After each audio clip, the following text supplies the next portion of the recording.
तो नई जनरेशन है, उनको बहुत सारी अपॉर्चुनिटी है जो मिड वाली जनरेशन को नहीं थी, 90s के बर्थ वालों का, और 80-70 वालों को तो थी नहीं, 60 वालों को तो बिल्कुल नहीं थी।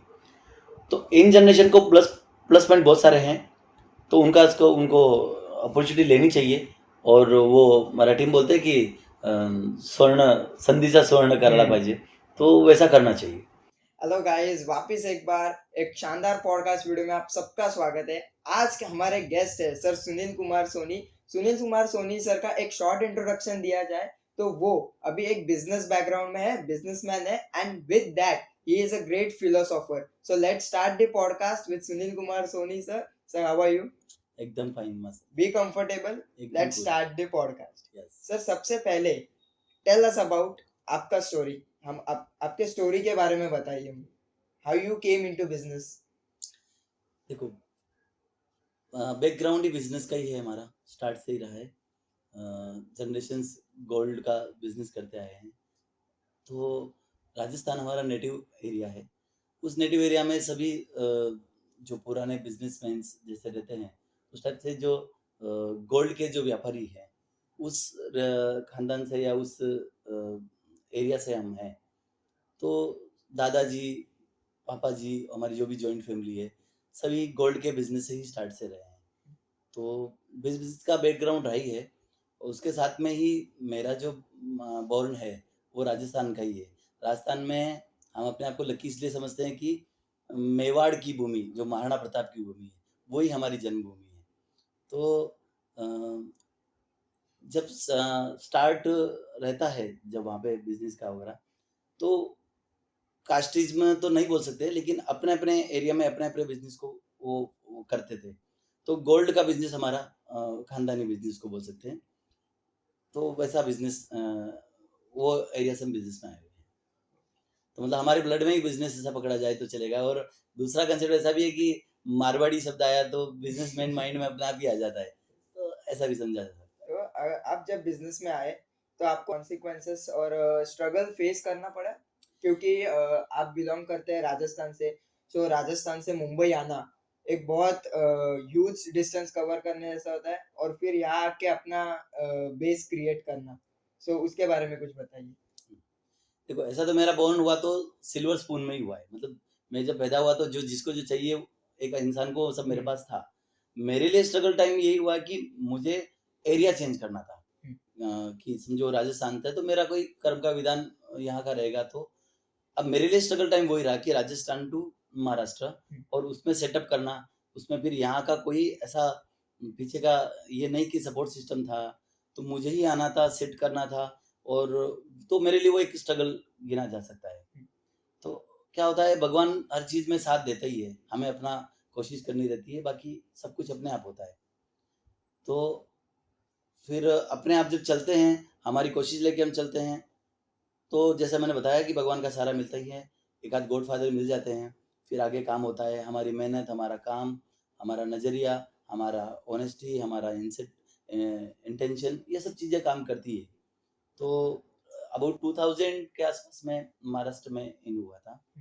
तो मुझे प्राउड है कि मैं महाराणा प्रताप की ज़मीन से हूँ, और मेरी कर्मस्थली छत्रपति शिवाजी महाराज की जन्मस्थली रही है। मतलब मेरे लिए कोइंसिडेंट है। वहाँ पे जो हमारा एरिया है उसको मेवाड़ कहा जाता है, और यहाँ पे जो एरिया है वो रायगढ़ है।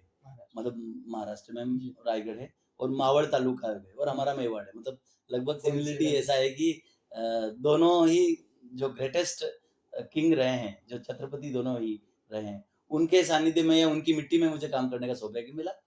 ये मेरा भाग्य है। तो स्ट्रगल टाइम रहा। मैं 2000 के आसपास महाराष्ट्र में आया। पहले मैंने जॉब किया, जो मुझे काम नॉर्मल आता था, नहीं आता था, जैसा था। तो मेरा जॉब का टाइम रहा, उस टाइम काफ़ी स्ट्रगल आते हैं, और वो आने भी चाहिए।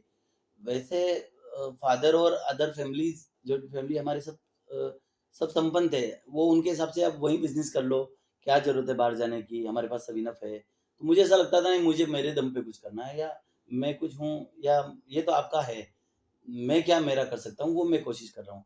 तो बोले ठीक है, आप फिर, तो मेरे पापा को मैं मेरा आइडल मानता हूँ, ऐसा वो गुरु है मेरे। उन्होंने मुझे वो सिखाया जो कितनी बार ठोकर लगने के बाद लोग सीखते हैं। उन्होंने कहा देखो, तुझे डायरेक्ट देना तो मैं दे सकता हूँ, लेकिन मैं नहीं चाहता कि तुझे उसकी वैल्यू पता ना हो। तो अपने आप काम कर, इकट्ठा कर और अपने दम पे खड़ा हो। बाकी तो ये है ही है, सब अपना ही है। मुझे वो बात उस टाइम थोड़ी कड़वी लगी थी कि ऐसे कैसे है कि मुझे सपोर्ट नहीं कर रहे, वो चाहे तो कर सकते। लेकिन मुझे बहुत बाद में एहसास हुआ कि नहीं, वो ही वाज़ राइट, वो सही थे।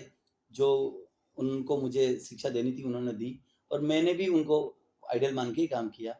मैंने जॉब किए, स्ट्रगल किया, जहाँ कहीं पे काम करना था, जैसे रहना था रहा, जैसे करना था किया। कुछ टाइम बाद में जॉब चेंज करते गए, होता गया, करता गया, नए-नए लोग मिलते गए, अनुभव आता गया। कितनी बार हमारे साथ गलत हुआ, कितनी बार अच्छा हुआ। भगवान की दया से हमारे एक गॉडफ़ादर मिले, किशन भाई, जिन्होंने मुझे स्टार्ट से बहुत सपोर्ट किया और आज भी मेरे लिए बहुत आदरणीय है, पूजनीय है और उनकी मदद से, उनके साथ चल के आज हम ये लेवल पे आए हैं।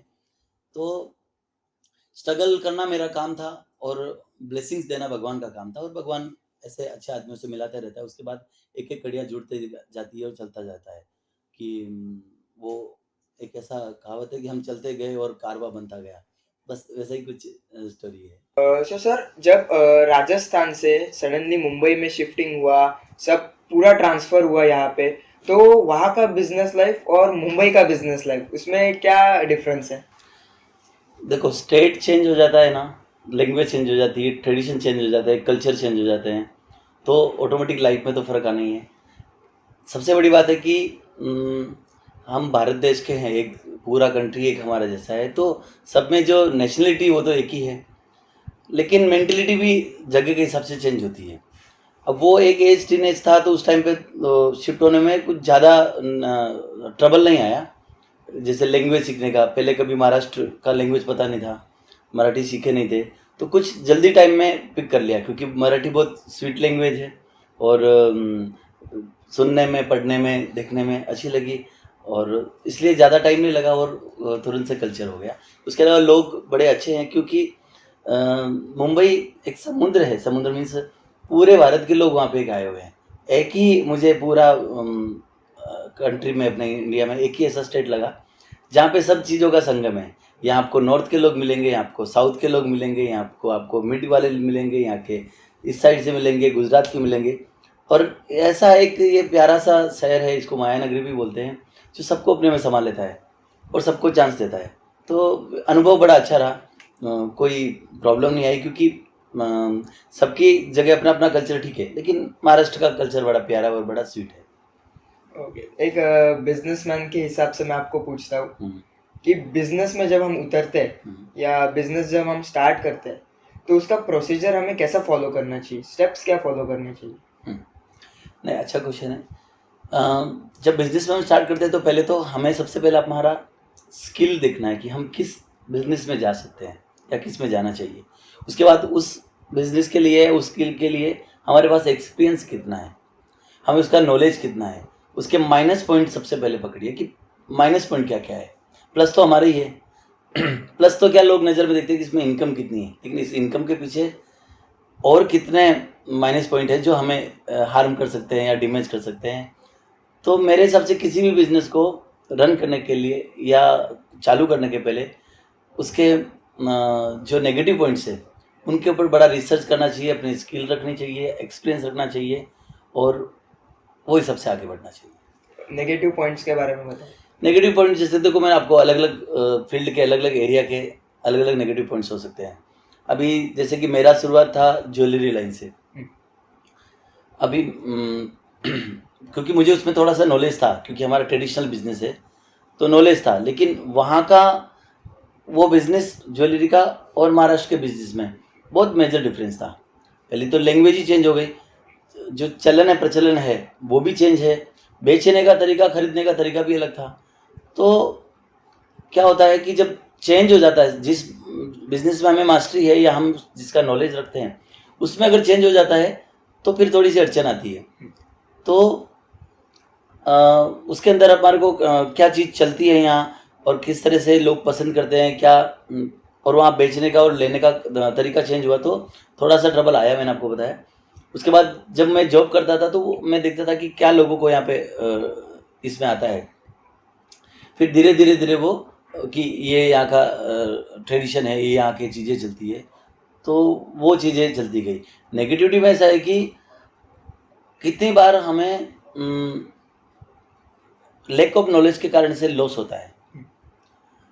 कितनी बार हम ट्रैप हो जाते हैं, कितनी बार हमें कैलकुलेशन नहीं बैठ पाता है, तो हमें नुकसान हो जाता है।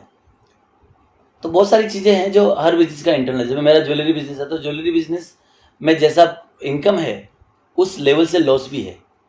परचेज सेल में पार की नज़र होनी चाहिए, आपको आपका अनुभव होना चाहिए, गुडविल होनी चाहिए, ये बड़ी चीज़ें हैं। अगर किसी में भी आप एक जगह फॉल्ट रहते हैं तो वो पूरा बिजनेस गुडविल पे और आपके अनुभव पे चलता है।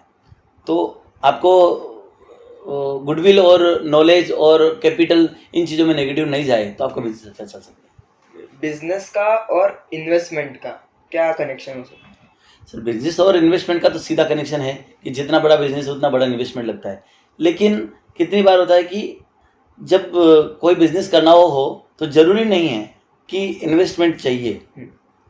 हमें, अगर हमारे पास अच्छे आइडियाज़ हैं और हमें अनुभव है, स्किल है और हमारी उस फील्ड में मास्टरी है, तो इन्वेस्टमेंट तो बरसता है, पैसा तो बहुत पड़ा है।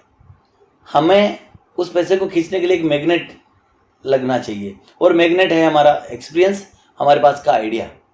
अभी देखते हैं हम कितने बिजनेस ऐसे चल रहे हैं, स्टार्टअप ऐसे हुए हैं जो बिना पैसे के रन हुए हैं और आज करोड़ों डॉलर के अंदर चल रहे हैं। जैसे सोशल मीडिया के बहुत सारे ये हैं, बहुत सारे ऐप वाले बिजनेस हैं, ये व्हाट्सअप है, फेसबुक है।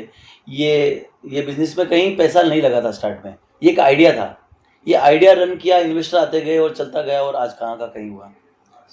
तो इन्वेस्टमेंट और उसका तो कनेक्शन है, बट इन्वेस्टमेंट से मैं ज़्यादा समझता हूँ कि अगर आपके पास स्किल है तो होना चाहिए, क्योंकि मेरे पास इन्वेस्टमेंट नहीं था, मैं मानता हूँ उसमें नहीं था। मेरे पास आइडिया थोड़ा सा मेरी गुडविल नहीं बोल सकते, गुडविल चलो बाद में तैयार हुई, अनुभव था, थोड़ा सा पब्लिक रिलेशन था, और फिर वही चलते गए, कारवा बनता गया, ऐसा है। विथ ज्वेलरी बिजनेस आप और किसी बिजनेस में इंक्लूड है? जी, अभी स्टार्ट के बाद तो वही था, उसके बाद में हम मल्टी बिजनेस में अलग अलग हुए, क्योंकि वॉरेन बफेट साहब को पढ़ते थे, सुनते थे कि एक ही टोकरी में सब अंडे नहीं होने चाहिए। और उसके अलावा मुझे एक्चुअली हमारा ट्रेडिशनल बिजनेस था और मेरे पास कोई ऑप्शन नहीं था, इसलिए मैंने ज्वेलरी बिजनेस लिया। जितना मुझे इंटरेस्ट आता था वो किया, और वो करते भी, आज भी हमारा बिजनेस रन है। हमारे जो मेंबर्स हैं सब चलाते हैं, और भगवान की मेहरबानी से सभी हमें भाई जैसे ही सब मेंबर्स मिले और अच्छा रन है, सब ऑटोमेट पे है। उसके बाद हमने रियल एस्टेट को चुना। रियल एस्टेट में किया तो नया फील्ड था, कोई सिखाने वाला नहीं था, हमने हमारे स्किल पे लेके स्टार्ट किया, देखा, धीरे धीरे करते गए, और कहीं उसमें नुकसान, कहीं प्रॉफिट करते करते करते उसको किया। उसके अलावा फिर हमने कंस्ट्रक्शन का बिजनेस लिया, उसमें भी अच्छा बेनिफिट रहा, हमें नॉलेज अच्छा आया।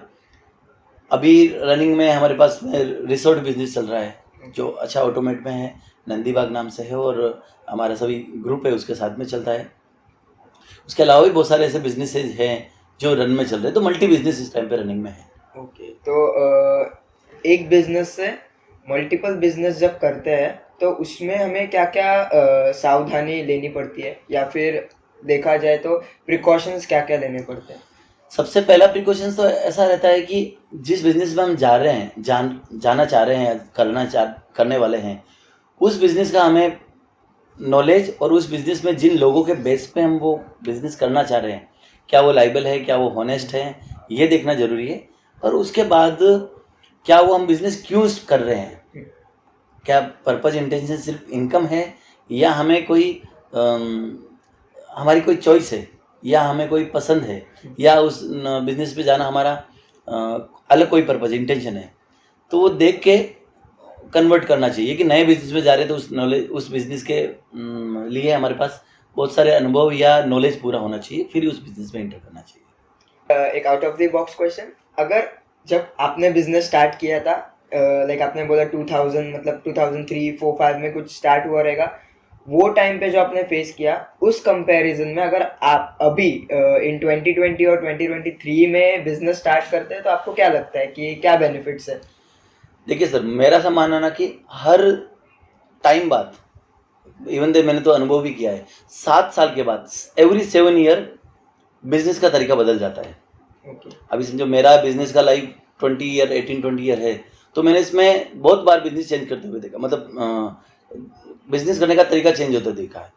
और गए 10 साल में जो स्पीड से दुनिया बदली है ना, वो 50 साल में नहीं बदली। ये मेरा पर्सनल एक्सपीरियंस है। जिस स्पीड से लोग जा रहे हैं, जिस स्पीड से काम हो रहे हैं, या जिस स्पीड से दुनिया चेंज हो रही है, काम करने का तरीका चेंज हो रहा है, वो पहले ऐसा नहीं था। आज के 20 साल पहले लोगों का काम करने का तरीका अलग था, एक रूटीन था। उसके 25 साल पहले अलग रूटीन था, 10 साल पहले अलग रूटीन था, 5 साल पहले अलग रूटीन था, और आज अलग रूटीन है। हर 7 साल में आदमी के जीने का तरीका बदल जाता है, रहन सहन बदल जाता है, खान पीन बदल जाता है, तो बिजनेस का तरीका भी बदल जाता है। ट्रेंड जिसको हम बोलते हैं कि आजकल ये ट्रेंड में चल रहा है, तो ट्रेंड चेंज होते रहते हैं। तो वो टाइप जब मैं बिजनेस स्टार्ट किया था या उस टाइम पे थे, तो नेचुरली वो बिजनेस का तरीका अलग था। लोगों का मिलना जुलना, काम करना, ट्रस्ट करना, लेना देना, ये सब चीज़ें अलग होती थी। आज इस तरह से चेंज हुआ है कि लोगों को ऑप्शन बहुत मिले हैं। उसके अलावा सबसे बड़ा जो फिजिकल बिजनेस को जो जिसने डिमेज किया है, वो है नेट, इंटरनेट आने के कारण से ऑनलाइन बिजनेस ने बहुत सारा डिमेज किया है। ऑनलाइन बिजनेस के बहुत सारे प्रॉफिट भी हैं और बहुत सारे लॉस भी है, लेकिन हम उसको प्रॉफिट लॉस में नहीं कन्वर्ट यहाँ पे डिस्कस करना चाहते। हम ये, आपका ये क्वेश्चन था कि चेंज कितने हुए, तो मेजर चेंज हुए हैं। और हम लकी समझते हैं अपने आप को कि इतने टाइम के चेंजेस देखे। मतलब हमें वो भी पता है कि जब हमारा ट्रेडिशनल बिजनेस कैसे रहता था गाँव में, हमें ये भी पता है कि हमने जब कैसे स्टार्ट किया, फिर हमें ये भी पता है कि चेंज कैसे हुआ और आज कैसे बिजनेस चल रहा है। आज हम ज़माने के साथ में हम भी चेंज हुए हैं, तो जैसा आज बिजनेस चल रहा है हम वो हिसाब से चल रहे हैं, तो हमें अलग अलग टाइप का अनुभव आया है। मुंबई की फास्ट लाइफ में, बहुत तेज लाइफ में कहाँ दिन कहाँ रात हो जाता है। इस सिचुएशन में किसी को बिजनेस स्टार्ट करना है, तो उसके लिए एज ए बिजनेसमैन आप क्या सलाह देंगे? जी देखो, मुंबई की फास्ट लाइफ है ना, तो ये तो सर माया नगरी है। माया नगरी किसी को नाराज़ नहीं करती, खाली उसका अपना काम करने का तरीका होना चाहिए। मैं समझता हूँ हॉनेस्टी रखी जाए, स्किल रखा जाए, और एक्सपीरियंस हो, और आइडिया कुछ हो, और कुछ नया करने का, इनोवेशन करने का कुछ हो, तो बिजनेस में हर फैकल्टीज़ के अंदर बहुत सारे माइक्रो बिजनेसेस है। पहले ऐसा होता था कि कोई हार्डवेयर का बिजनेस कर रहा है, अब ऐसा हो गया कि हार्डवेयर के अंदर फिर कुछ पार्ट है, फिर कुछ पार्ट है, फिर एक स्पेशलिटी है, फिर एक बिजनेस, एक माइक्रो चीज़ भी उसको बहुत ऊपर लेवल तक ले जा सकती है। मेजर है कि आइडियाज़ होना चाहिए। मैं आपको एक नॉर्मल एक्सपीरियंस बताऊं कि जैसे ओला कार चलती है, उसकी खुद की कोई कार नहीं है, कोई इन्वेस्टमेंट नहीं है, एक सॉफ्टवेयर बनाया, एक आइडिया आया, आज वो उसका मार्केट कैप लगभग करोड़ों के अंदर है। ओयो होटल, खुद का कोई होटल नहीं है, मार्केट कैप करोड़ों के अंदर है।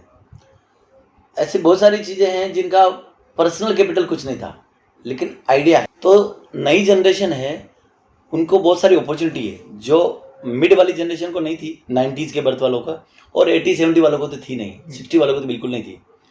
तो इन जनरेशन को प्लस पॉइंट बहुत सारे हैं, तो उनको अपॉर्चुनिटी लेनी चाहिए। और वो मराठी में बोलते हैं कि स्वर्ण संधीचा स्वर्ण करायला पाहिजे, तो वैसा करना चाहिए। ओके, अलॉन्ग विद बिजनेसेस आप एक फिलोसोफर भी है, तो सबसे पहले मुझे बताइए फिलोसॉफी होती क्या? देखिए सर, फिलोसोफर तो बहुत बड़ा नाम है, मैं तो ऐसा फिलोसोफर नहीं हूँ, लेकिन ऐसा है कि फिलोसोफर मतलब मैं इजी शब्द में बताऊँ, मैं जैसा समझता हूँ वैसा बता सकता हूँ। हिंदी में बोलते हैं दर्शन शास्त्र, मराठी में भी वही शब्द है, दर्शन शास्त्र। दर्शन शास्त्र में तो देखने का तरीका, दृष्टि बोलते हैं, दृष्टिकोण, नज़रिया। हम किस चीज़ को किस नज़र से देखते हैं, वही नज़र, वही दृष्टि, वही दर्शन और वही फिलोसफी। इजी वर्ड यही है। अब जब देखने का तरीका है, तो सर मैं ऐसा समझता हूँ कि ज़िंदगी जीने के लिए सबसे इम्पोर्टेंट चीज़ है, वो है मानसिकता, मेंटलिटी, मनस्थिति। हमारी मनस्थिति कैसी है, हम क्या तरीके से सोचते हैं।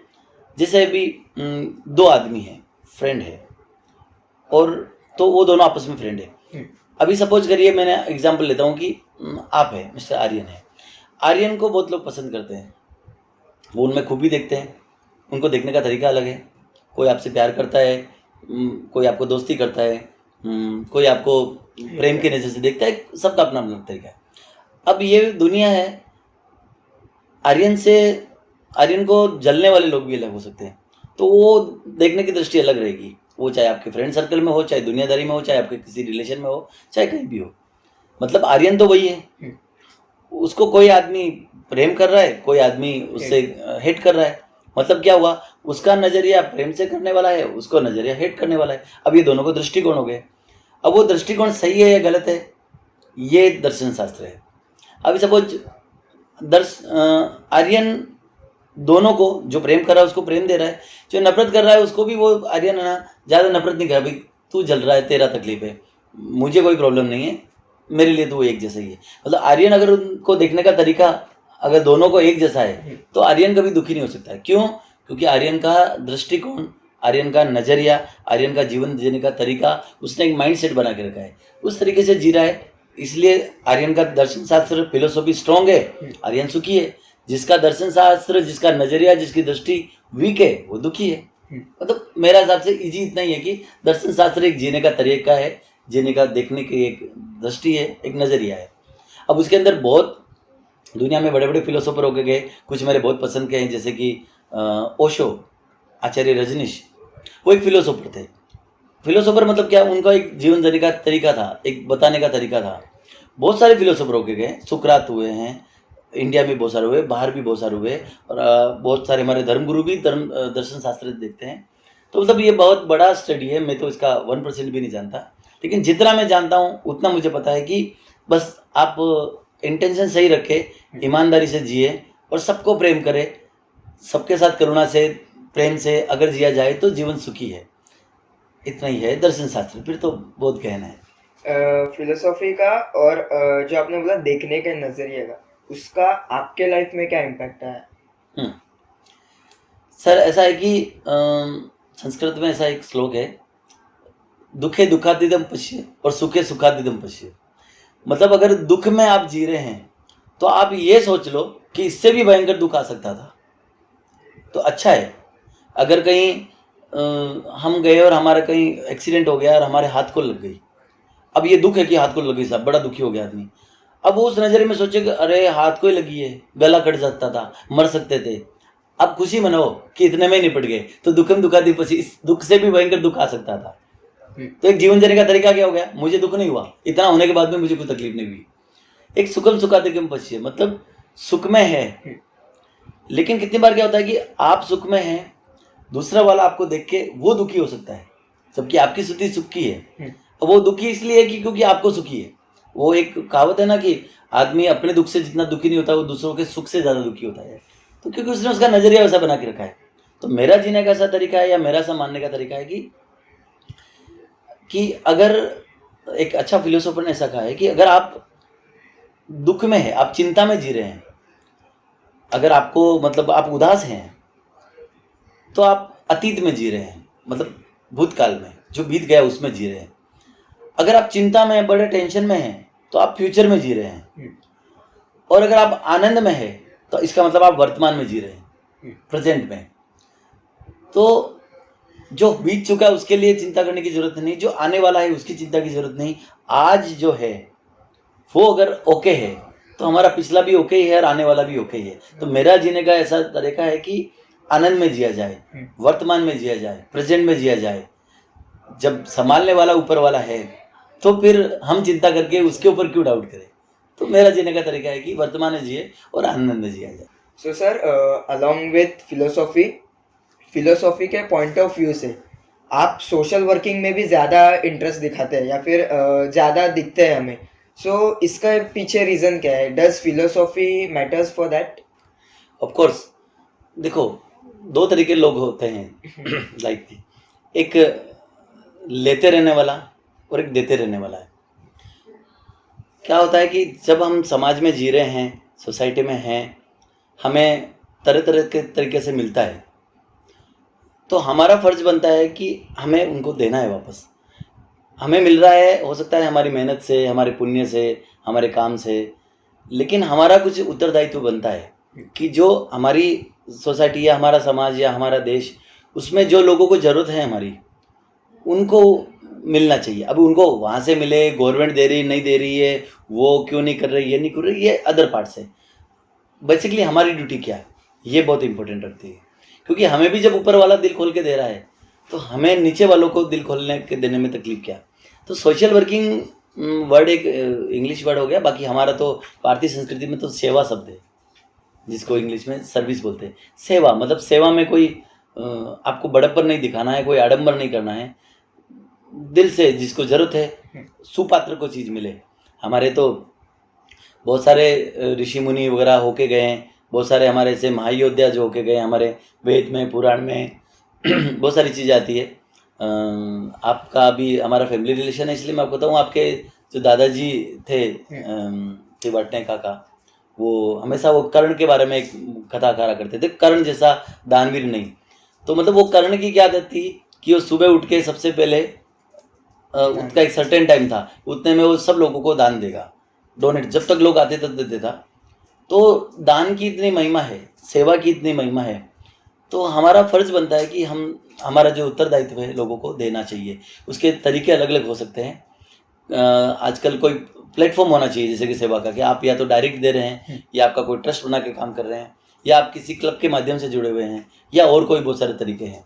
तो लगभग सभी तरीकों में हम प्लेटफॉर्म पे हैं। हम पर्सनली भी करते हैं, हमारे ट्रस्ट के द्वारा भी करते हैं, एजुकेशन में हेल्प करते हैं, मेडिकल में हेल्प करते हैं, अदर इमरजेंसीज में हेल्प करते हैं, रोटरी क्लब्स है, ये क्लब के वाया हम काम करते हैं।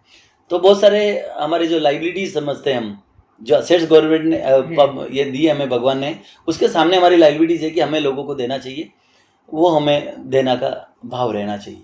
It was a great talking to you sir. बहुत सी चीज़ें सीखने मिली आज इस कन्वर्जेशन के बीच। हमारा पर्सनल रिलेशन अगर साइड में रखे तो एज अ बिजनेसमैन जब हम आपको देखते हैं, सो सेल्फ मोटिवेशन हमको भी मिलता है, या जो ये पॉडकास्ट देख रहे हैं उनको भी मिलेगा। So thank you so much for being in the podcast, और आपके साथ ज़रूर एक पॉडकास्ट करेंगे हम लोग, इसमें हम लोग सेम टॉपिक डिस्कस करेंगे, या फिर आपके और भी कुछ खूबियाँ है उसको भी डिस्कस करेंगे। So thank you so much for watching this podcast. Stay tuned. Thank you so much. Thank you.